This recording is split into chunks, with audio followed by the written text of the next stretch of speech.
Depois de ouvirem as palavras de Jesus, muitas pessoas creram nele. Mais tarde ele continuou dizendo: se vocês permanecerem firmes na minha palavra, verdadeiramente serão meus discípulos e conhecerão a verdade, e a verdade os libertará. Seja bem-vindo a mais um estudo sobre os valores de Cristo aqui no Encontro com a Palavra. Estamos estudando o sistema de valores de Jesus Cristo. Temos acompanhado Jesus pelos evangelhos e identificado o que era importante para Jesus, quais eram os valores dele. Ao mesmo tempo, esse estudo nos desafia a analisarmos os nossos próprios valores à luz dos valores de Jesus. Será que os nossos valores são os mesmos que os de Cristo? Como cristão e supostamente semelhantes a Cristo, como é nosso sistema de valores, hein? Sempre lançamos esse desafio, não é? No final de cada programa. Então, mas através desta série de estudos baseada no ensino de Jesus, estamos descobrindo qual é o sistema de valores dele, do Senhor Jesus. Já vimos alguns trechos bíblicos muito conhecidos. Nos capítulos 5, 6, 7 e 8 do Evangelho de João, estão registrados alguns sermões de Jesus muito importantes. Ele curou um homem no tanque de Betesda e, ao meu ver, esta cura foi uma cura bem estratégica. Ele certamente queria travar um diálogo com a liderança religiosa local, e aquele homem curado milagrosamente foi apenas o pivô deste diálogo.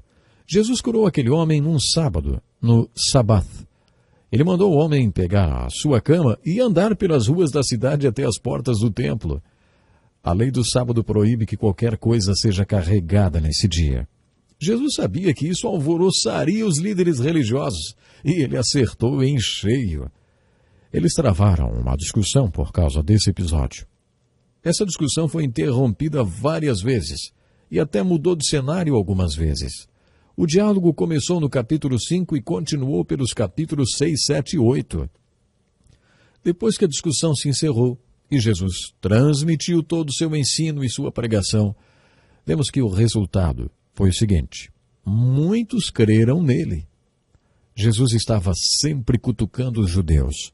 No meio da multidão e entre os líderes religiosos havia judeus como Saulo de Tarso, com os quais Jesus se importava. Por exemplo, no capítulo 15 de Lucas, na parábola do filho pródigo, observamos o pai conversando com o irmão mais velho, insistindo para que ele também entrasse na casa e festejasse com todos à volta do irmão mais novo. O comentário que fizemos é que esse episódio mostrou Jesus indo atrás dos líderes religiosos a fim de recrutá-los para serem seus discípulos. No final desse ensino tão importante, vemos nos capítulos 5 a 8 que o resultado foi bem variado. Lemos no final desta passagem que os líderes religiosos apanharam pedras para apedrejá-lo, mas Jesus escondeu-se e saiu do templo. Eles entenderam tudo que Jesus ensinou, ouviram cada uma de suas declarações, mas não concordaram com nada do que ele disse. Entretanto, alguns creram. Sabe, eu acho isso tudo muito intrigante. Uma das observações que fazemos é o valor que Jesus deu ao seu ensino. Quando toda aquela gente professou a fé nele, ele continuou dizendo: se vocês permanecerem firmes na minha palavra, verdadeiramente serão meus discípulos e conhecerão a verdade, e a verdade os libertará. Vocês percebem o valor que Jesus dava ao seu ensino? Ao meu ver, está acontecendo algo na igreja hoje que entristece muito o coração de Deus. Enfatizamos demais a decisão de uma pessoa de aceitar a Jesus e depois pronto. É isso aí. Agora que você disse que crê, o seu nome já está na lista de membros. Toque sua vida como se nada tivesse acontecido. Para alguns isso se chama conversão fácil. Quer dizer, só porque a pessoa entendeu o versículo, é como se tivesse vivido tudo o que está implícito nele. Creio que essa seja uma estratégia muito errada. Quando as pessoas se convertiam, Jesus não dizia: muito bem, que maravilha, agora vai e tente trazer outros para Jesus. Não. Quando alguém se convertia, Jesus destacava a importância do seu ensino, dizendo: muito bem, este foi o primeiro passo de fé. Mas, se você realmente crê, é importante que você continue na minha palavra e se torne um discípulo verdadeiro. A palavra discípulo é realmente fascinante. Outra palavra equivalente na nossa língua é aprendiz. Qual é a diferença entre um aluno regular de uma escola e um aprendiz? Aquele aluno que se forma na faculdade é exposto a um mundo de informações. A cada 2 meses ele revê todo o material que é sintetizado na forma de uma prova. Depois de 4 anos nesse processo, a pessoa recebe um diploma e é considerada formada. Agora vamos supor que alguém passe por outro processo.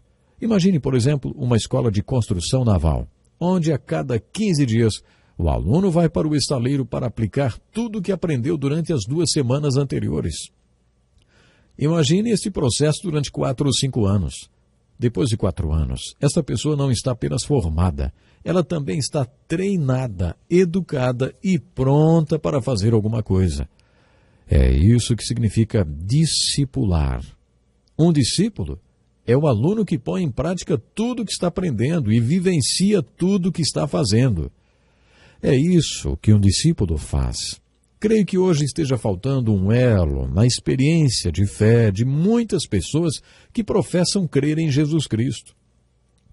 O que Jesus ensina é que o instrumento do discipulado, do treinamento na vida cristã, na verdade, são suas palavras. Por isso Jesus diz tão claro: permaneça na minha palavra. Quando Jesus encontrou-se com os apóstolos, ele disse: sigam-me, e eu os farei.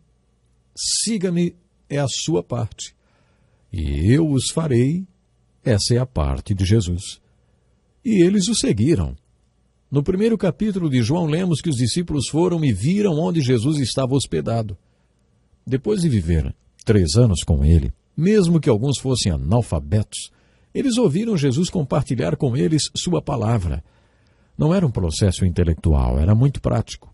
Eles aprenderam a sintetizar as palavras de Jesus até os valores que elas representavam e confessaram esses valores contidos nas palavras de Jesus.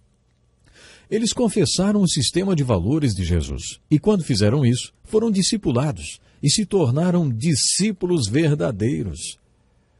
Nesse processo, Jesus fez outra promessa. Ele disse assim: agora que vocês creram, permaneçam na minha palavra e tornem-se meus discípulos verdadeiros, e esta verdade libertará vocês. Num estudo anterior, vimos que Jesus valorizou o que ele mesmo chamou de pobres de espírito. Jesus veio para ministrar aos cegos espirituais. Ele veio ministrar àqueles feridos e quebrantados e lhes trouxe cura. Mas existe outro modo de se classificar, vamos dizer, os pobres de espírito. Os escravos, os que não têm liberdade. Deus não quer trabalhar com os que são presos e cativos e não têm liberdade. Um dos milagres do Velho Testamento estava relacionado com o fato de que Deus não gosta de ver seus filhos escravos ou presos em cadeias. A história do Êxodo nos mostra a necessidade que Deus tinha de libertar seu povo. Durante o tempo em que Jesus andou por esse mundo, encontrou muitas pessoas que não eram livres. Hoje também há tantas pessoas que não são livres. Não são livres porque são viciadas, talvez em álcool ou em muitas outras drogas. Talvez estejam presas a certos hábitos alimentares dos quais não conseguem se livrar. Em um dos seus sermões, Jesus declarou que veio trazer libertação. E aqui ele nos conta como faz isso. Como você acha que Jesus liberta o cativo? Como ele liberta dos vícios e da compulsão que tem escravizado tanta gente? Jesus mostra aqui a sua fórmula, a sua receita para trazer liberdade a todos os cativos. Jesus deu tanto valor ao seu ensino porque, segundo ele, o seu ensino é o caminho para a liberdade. O seu ensino é a chave que abre as cadeias. Se vocês permanecerem firmes na minha palavra... Jesus não disse por quanto tempo eles deveriam continuar na sua palavra para que fossem libertos. Para os apóstolos foram 3 anos. Acho que eles foram libertos só depois do Pentecostes, e o ensino de Jesus os levou ao dia do Pentecostes. Para mim foram necessários cerca de 12 anos na palavra de Deus até que eu tive uma experiência que significou a minha libertação. Mais tarde, Jesus acrescentou: portanto, se o Filho os libertar, vocês, de fato, serão livres. E mais, e conhecerão a verdade, e a verdade os libertará. Era como se Jesus dissesse: se vocês continuarem na minha palavra e se apropriarem dela e a colocarem em prática, algo acontecerá na vida de vocês. Vocês conhecerão por experiência própria aquele que é a verdade, o Filho. Quando você entra neste relacionamento com o Cristo vivo e se relaciona com aquele que é a verdade, esta vivência com Deus o liberta. Tudo isso faz o ensino de Jesus muito valioso e creio que nos apresenta a experiência de fé em 3 dimensões. A primeira dimensão é crer. A segunda é seguir, no sentido de permanecer na palavra de Deus e no ensino de Jesus Cristo. Descubra o que Jesus está dizendo e o que o ensino dele significa para você. Identifique o sistema de valores representado pelo ensino de Jesus e algo vai acontecer com você. Você pode caminhar para além das páginas da palavra de Deus e se tornar um aprendiz ou um discípulo. O resultado desta experiência será a liberdade. Sabe, isso dá um valor tremendo ao ensino de Jesus.